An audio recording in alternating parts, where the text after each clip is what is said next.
Hey, you gonna just sit there all day? Mrs. Thompson's voice cut through the silence like a knife. I was in my makeshift office, a small table in the corner of the bedroom, trying to focus on my web design project. I looked up, meeting her stern gaze. Just working, Mrs. Thompson, I replied, trying to keep my voice even. She snorted, clearly unimpressed. Working? Looks like you're just playing on that computer. When I was your age, I had real chores. I sighed inwardly. This was a daily ritual. Ever since I moved into the Thompson house, after marrying Mark, her son, I'd felt like an outsider. Mark, a kind-hearted man with a constant travel schedule for work, was my rock.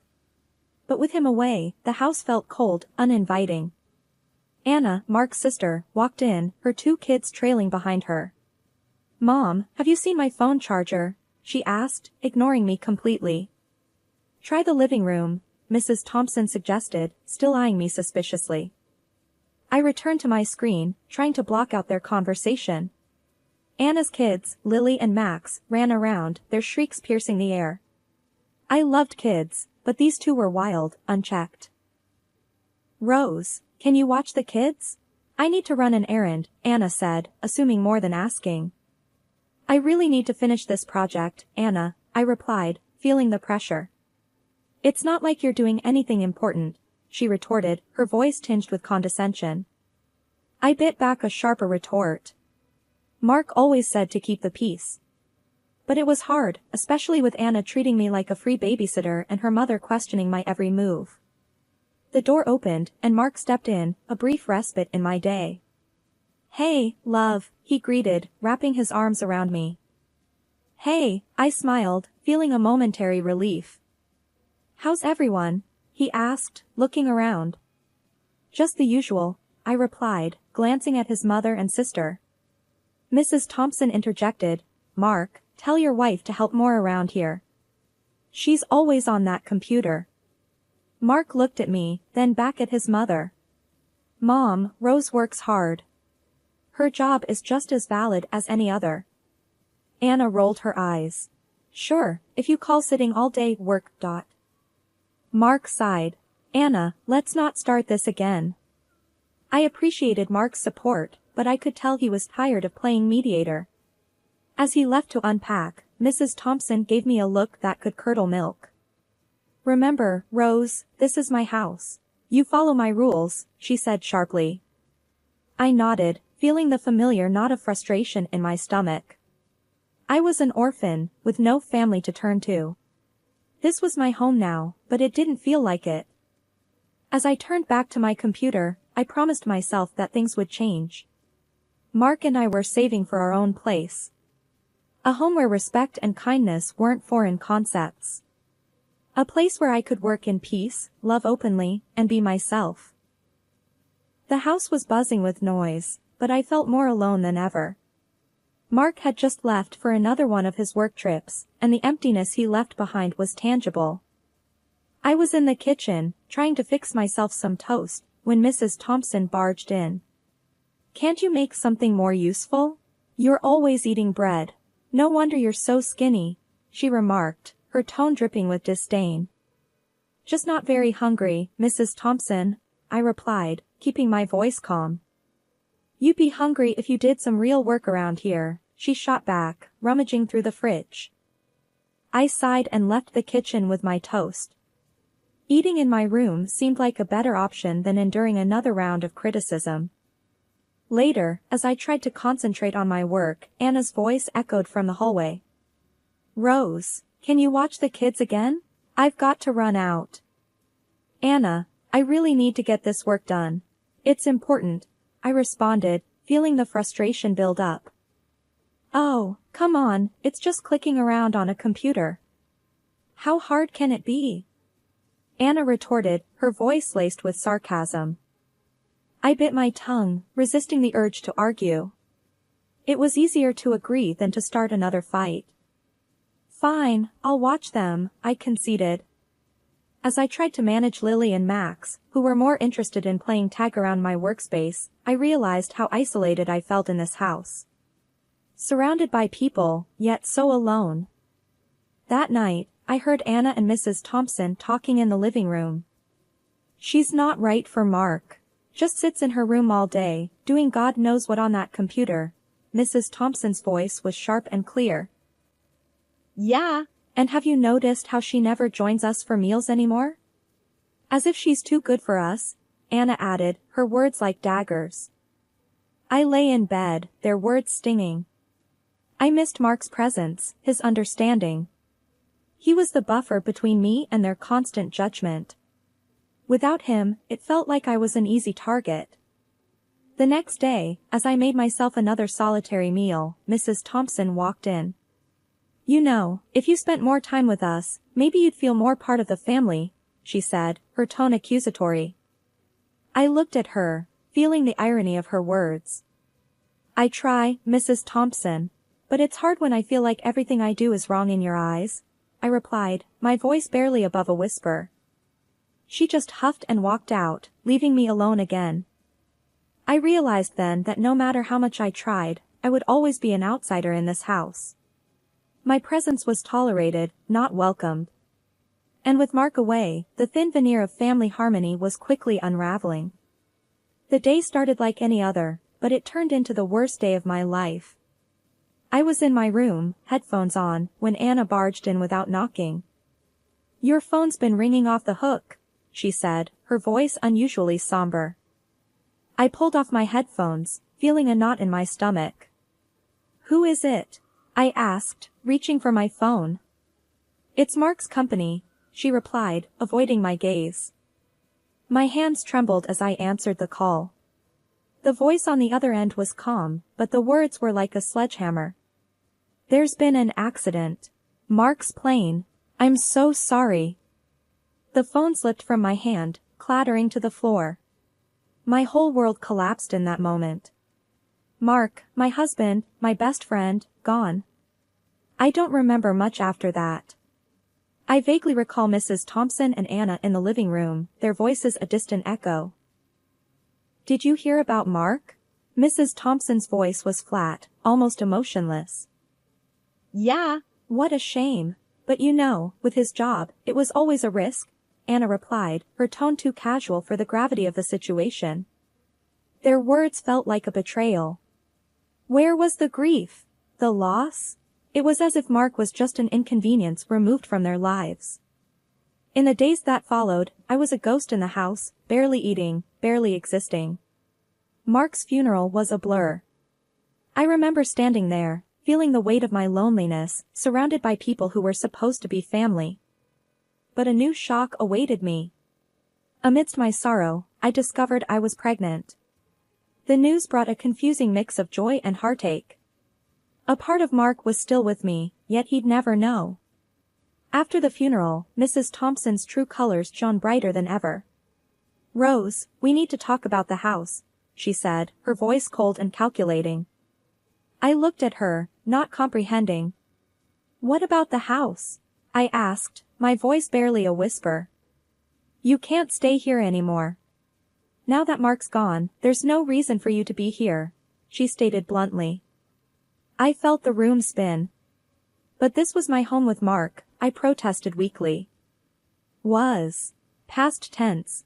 You need to find somewhere else to live," she said, her eyes void of any sympathy. Anna chimed in. "Yeah, Rose, it's time to move on. You don't really belong here anyway." "I need to tell you something," I began, my voice shaky. "I'm pregnant. Mark was going to be a father." Their reaction was nothing like I expected. Mrs. Thompson scoffed. "Pregnant? That's convenient. Trying to find a reason to stay here, are you?" Anna joined in. "Yeah, right. As if we'd believe that. You just don't want to leave." I stood there, stunned. Their words stung more than I could express. "It's true," I insisted, my voice barely above a whisper, but they just laughed it off. I packed my bags in a daze, each item a reminder of the life I had lost. As I was about to leave, I turned to them. "You're kicking me out at the worst time of my life. How can you be so cruel?" Mrs. Thompson looked at me, her expression unmoved. "Life's tough. You better learn that fast.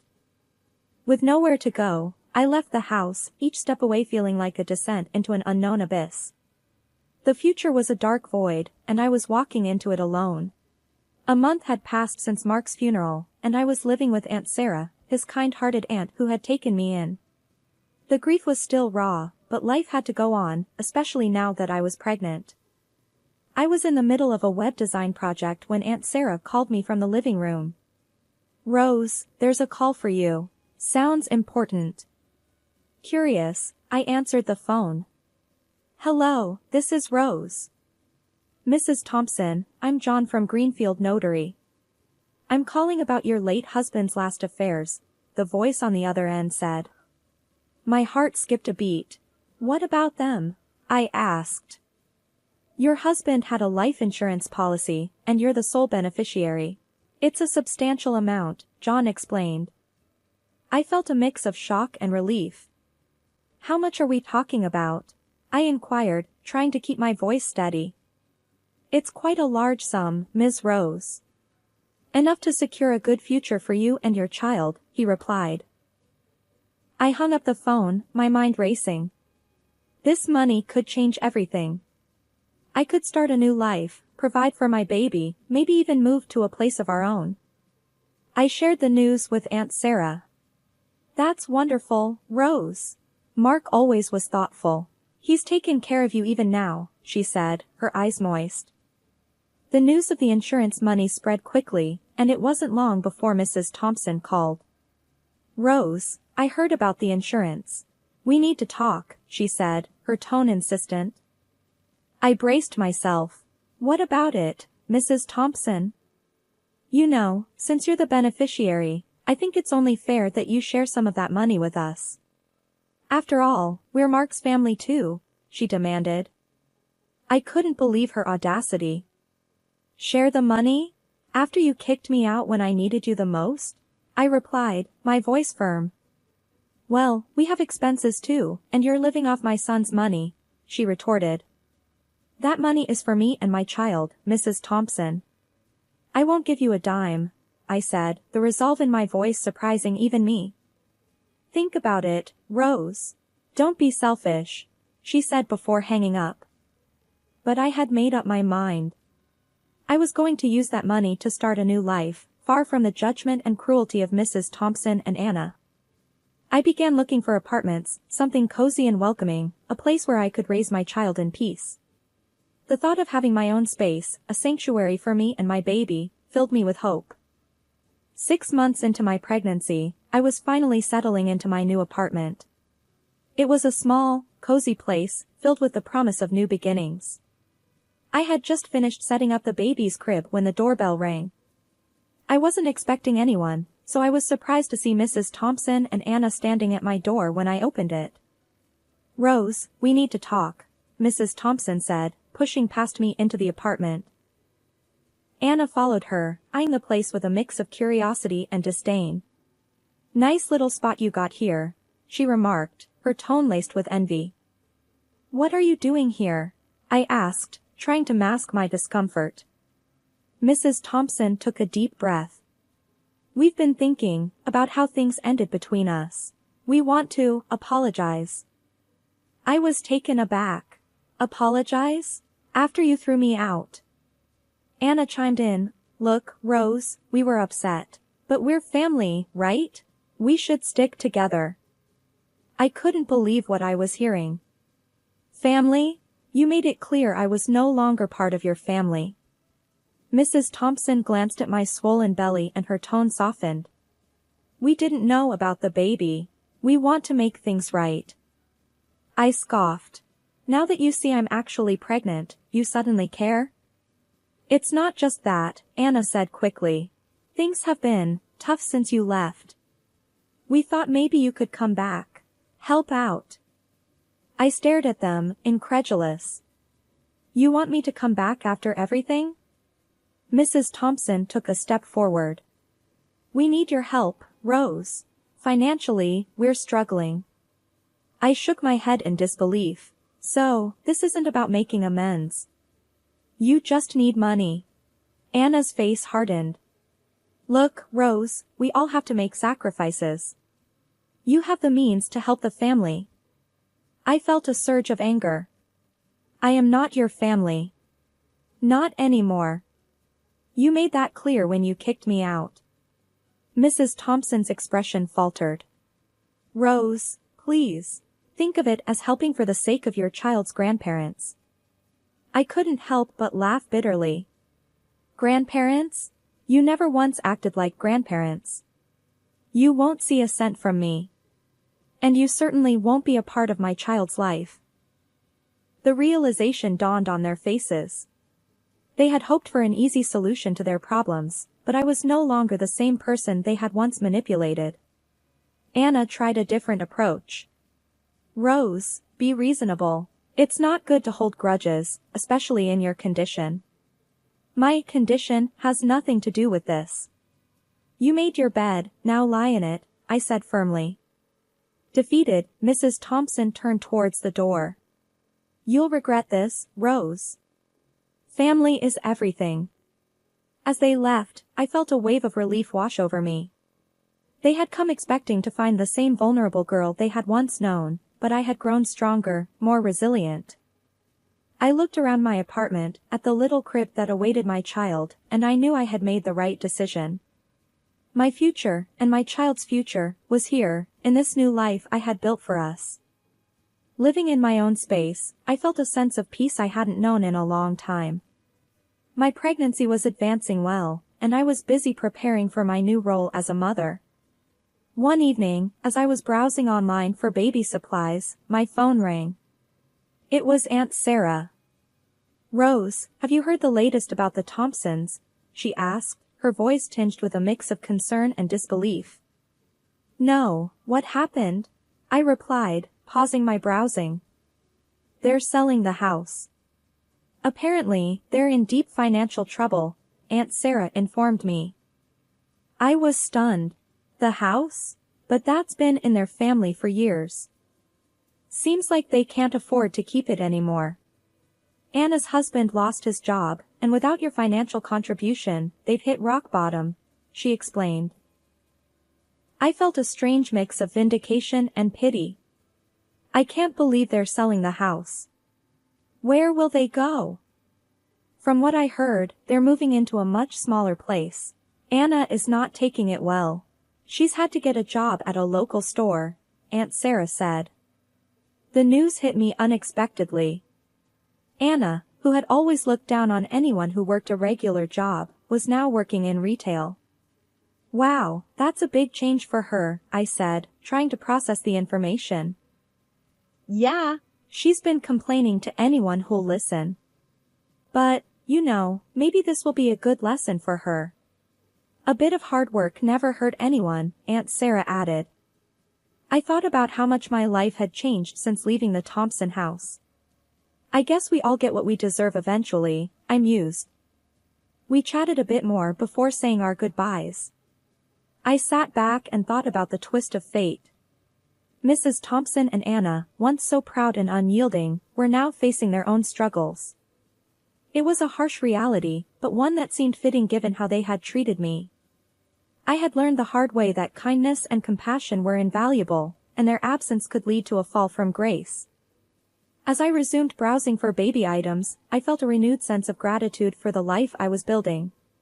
My journey had been tough, but it led me to a place of independence and inner strength. The day I brought my son, Leo, home marked the start of a beautiful yet challenging journey.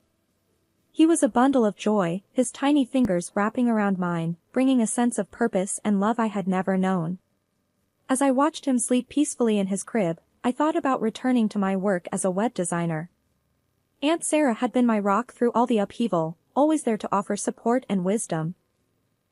You're going to balance this just fine, Rose, she reassured me one evening as we sat in the living room, Leo cradled in my arms. You're strong, and you've got a good head on your shoulders. I smiled, grateful for her encouragement. Thanks, Aunt Sarah.